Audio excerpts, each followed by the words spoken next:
Imagine for a second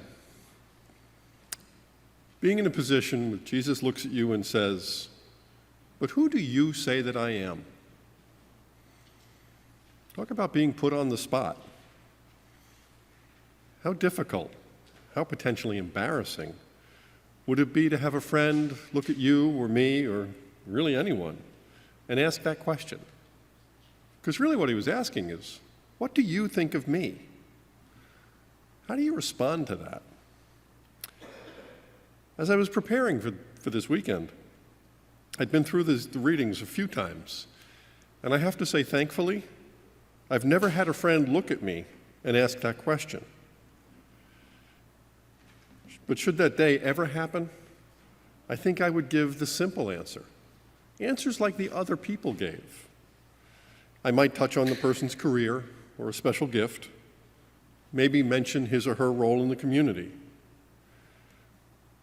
But not unlike the answers that Jesus got when he asked that question, who do people say that I am? Then I thought about what it might be like and what I might expect to hear if I were to ask a friend that very question. And as I thought about that, and as I reflected on it, I realized that I will probably never ask that question to anyone. It's just too scary to think that someone might know my deepest thoughts, my fears, my concerns. There are far too many things that I, and I suspect most people, keep deep inside. Things that we only share with God. Things that no one else is supposed to know about. Because these are the things that if others knew about them, they might somehow think less of me or anyone. So rather than struggle with how to answer the question, or how someone might answer this question about any of us, perhaps we need to think about why Jesus posed that question to his disciples. I think it's safe to assume that Jesus wasn't asking because he wanted to hear some safe answer that many, if not most of us, would probably give. You know, the answers that, although accurate and true, don't really get to the heart of the question, never mind the heart of the person asking. No, after reading and reflecting on these readings for a while, I think that Jesus was leading his friends away from their normal surroundings and then started to ask them questions, this question specifically, intended to help lead them to explain who they themselves were becoming, as long as they continued to follow Christ's lead. It almost seems that Jesus was putting them on the witness stand by asking them one very direct question. But who do you say that I am?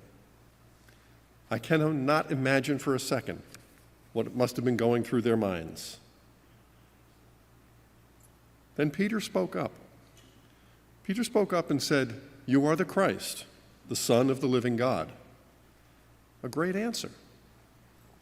Peter could hardly be wrong. He certainly knew that the word Christ simply means anointed, and it could refer to a Hebrew king, a priest, a prophet. It clearly conveyed the idea that Jesus was God's agent. But then when he added, Son of the living God, he changed the paradigm. Peter's statement for the group declared that their relationship with Jesus was the commitment that defined their lives. When Jesus responded, "Flesh and blood has not revealed this to you," he acknowledged that he saw God's grace at work in Peter.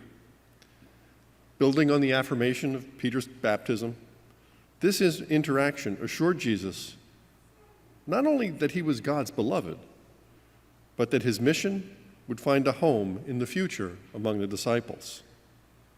While their faith was not yet strong enough to withstand all of the challenge that being Christian at that time might have created, they certainly still had a lot to learn. It was enough to build on.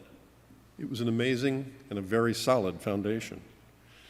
In fact, Jesus proclaimed that it was so strong that the netherworld could not overcome it.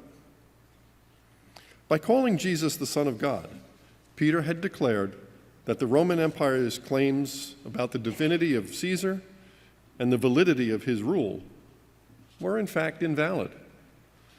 When Jesus gave Peter the power of the keys, he delegitimized the religious elite who claimed to have the exclusive right to interpret the law. The disciples had seen Jesus break the laws of the Sabbath and of purity, and now he was sharing that responsibility of breaking those types of laws with them, to do what God had called them to do, rather than what the law, what some man-made plan had created. Peter and his church, we, the church, the keys to the kingdom of heaven. Jesus gave them the responsibility to open the doors just as he had done throughout his ministry, while the official religious authorities had made a habit, had lived a life of exclusion. They decided who was in and who was out. But Jesus didn't. Jesus welcomed everyone, and he mourned the plight of those who excluded themselves by rejecting the free gifts that were offered. So now here we are, 2020, and I think Jesus is asking us the same question, giving us the same authority. That authority that he gave the disciples when he asked, "Who do you say that I am?" Have you ever thought about how you might respond to that question? Jesus gave his disciples then, and he gives us today, the answers. We are the future church that he spoke of, and we have been called to share the good news, to share the word of God, and not be held to some structure that has been devised by humans. I think Jesus' questions to the disciples then and to us today is really a simple reminder to look at ourselves in the mirror and ask ourselves, did we learn what he taught? Did we learn that we are to love God and love one another? Or do we live more like Caesar, oppressing, harming, and demeaning others simply because of differences in race or gender or ethnicity or political affiliation, just to name a few? So let me leave you with this. Would you be willing to ask another person, what do you think of me? What do you think they would say? If you are afraid that person that you're asking knows enough about you that you're afraid of what they might say, maybe it's time to make some changes in our lives.